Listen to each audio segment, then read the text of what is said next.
Hi guys, welcome to my channel.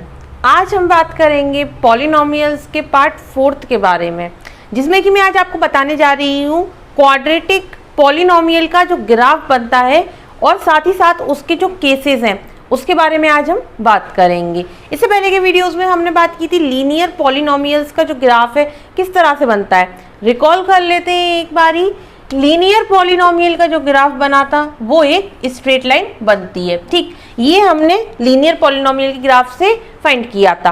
अब quadratic polynomial, तो सबसे पहले तो हम बात करेंगे क्वाड्रेटिक पॉलिनोमियल। रिकॉल कर लेते हैं, क्योंकि अगर आपने मेरा बेसिक्स का वीडियो नहीं देखा है, जो कि पार्ट 1 बेसिक का वीडियो है, मैंने बिल्कुल आपको बेसिक बताया है, जिसमें कि अगर आपने नहीं देखा अभी तक तो पहले उसे गो थ्रू करिए। फाइन।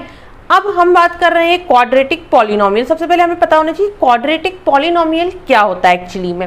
तो लर्नर्स, क्वाड्रेटिक पॉलिनोमियल का मतलब जिसमें कि हाईएस्ट पावर जो है वो कितनी हो, x, मतलब वेरिएबल की हाईएस्ट पावर जो है वो कितनी होनी चाहिए, हमारी 2 होनी चाहिए, उसे हम बोलते हैं क्वाड्रेटिक पॉलिनोमियल। तो पहले मैं यहाँ लिख लेती हूँ भाई क्वाड्रेटिक पॉलिनोमियल।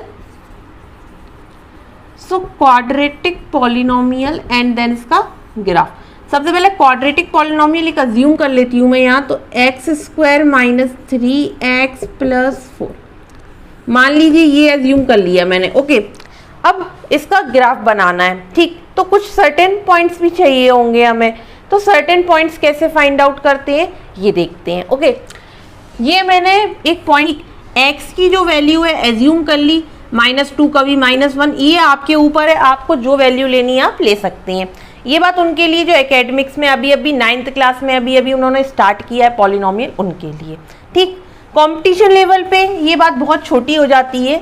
तो देखिए x की जो वैल्यू है -2 -1 0 1 2 3 4, मैंने इस तरह से कुछ नंबर ऑफ वैल्यूज ले ली हैं, ठीक। इसके बाद में x और y, हमें ग्राफ बनाने के लिए x y चाहिए होता है, तो x y प्लेन जो है हमें चाहिए होता है। तो मैंने यहाँ y जो है ये हमारा y है, ठीक। मैंने यहाँ y में वैल्यू पुट करी सारी की सारी, जो x की वैल्यू है -2 सबसे पहले, वो मैंने यहाँ x में पुट करी और मुझे ये वैल्यू गेट हो गई, ठीक।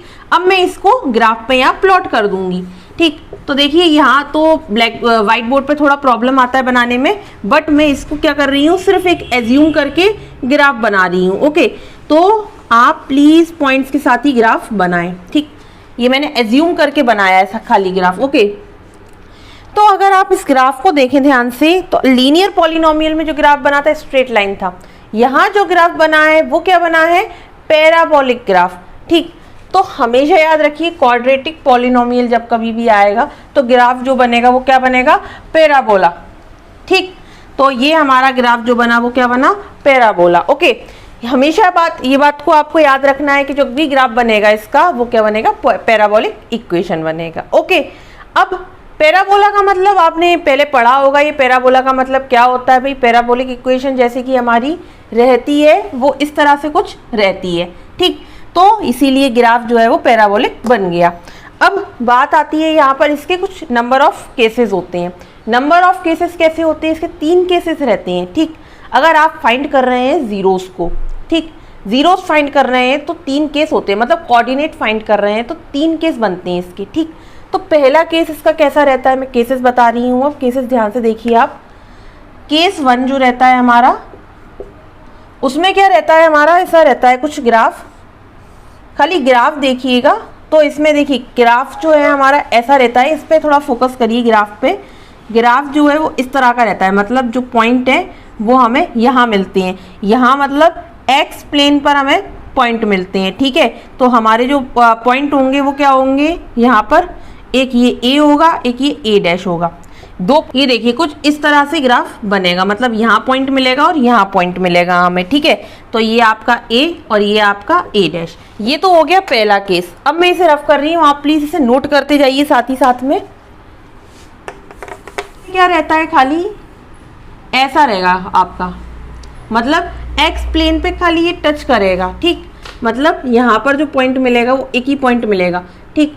उसके बाद में अगर ग्राफ बना तो ऐसा ग्राफ बनेगा। और केस 3 जो होगा आपका, तो केस 3 में ग्राफ कुछ ऐसा बनेगा, मतलब प्लेन पे टच करेगा ही नहीं ग्राफ, देखिए। तो ये 3 केसेस होते हैं क्वाड्रेटिक पॉलिनोमियल्स के। ठीक, अब हम बात करते हैं क्यूबिक इक्वेशन होगी तो नंबर ऑफ जीरोस बात करेंगे। अगर क्यूबिक पॉलिनोमियल के बारे में बात करेंगे तो मैंने यहाँ एक क्यूबिक पॉलिनोमियल ले रखा है। लर्नर्स, जो मैं आपको लीनियर, क्वाड्रेटिक, क्यूबिक ये सब बता रही हूँ, ये सारे का सारा बताने का अल्टीमेट रीजन है जीरोस फाइंड करना, कि आपको जीरोस क्वेश्चन से यही पूछे जाते हैं कि भाई नंबर ऑफ जीरोस बताइए कितने होंगे। ठीक, तो इक्वेशन दे देगा, आप नंबर ऑफ जीरोस को फाइंड करना होगा आपको, ये हमारा मेन फोकस रहता है। ठीक है, ग्राफ बनाना तो ठीक है, बट इक्वेशन का आपको क्या जीरोस निकालना रहता है। ठीक, तो देखिए यहाँ पर क्यूबिक इक्वेशन है, तो क्यूबिक इक्वेशन का जो ग्राफ बनेगा आपका वो इस तरह का कुछ बनता है। ठीक, कुछ भी बनेगा, ऐसा ग्राफ भी बन सकता है कभी कभार, ये देखिए इस तरह का ग्राफ भी बनता है भाई, ऐसा कुछ, मतलब इस तरह का कुछ भी ग्राफ बनेगा। ठीक है, तो जो ग्राफ बनेगा आपका वो इस तरह का बनेगा, तो इसमें कितने नंबर ऑफ जीरोस होंगे, तो जीरोस वो नंबर होते हैं जहां पर ये एक्स प्लेन पर आपका जो कट करता है पॉइंट, मतलब ये जो आपका ग्राफ कट कर रहा है एक्स प्लेन पर, ठीक, वो होते हैं आपके नंबर ऑफ जीरोस, मतलब 1 2 3। तो मतलब कोई इसमें पूछे आपको इस इक्वेशन के नंबर ऑफ जीरोस कितने हैं, तो ये 1 2 और 3, मतलब 3 नंबर ऑफ जीरोस है यहाँ पर, 3 नंबर ऑफ जीरोस। ठीक, इस इक्वेशन के 3 नंबर ऑफ जीरोस हैं। तो ये था ऑल अबाउट द क्वाड्रेटिक और क्यूबिक पॉलिनोमियल। इसके ग्राफ के बारे में मैंने आपको बताया, साथ ही साथ में नंबर ऑफ जीरोस को फाइंड कैसे करना है ये बताया। अब आगे के वीडियोस में हम बात करेंगे कि नंबर ऑफ जीरोस फाइंड कैसे करते हैं, इनसे रिलेटेड कुछ क्वेश्चंस के बारे में बात करेंगे। आई होप आपको मेरा ये वीडियो पसंद आया हो, and if you like this video तो don't forget to subscribe my channel, like my video. Thank you.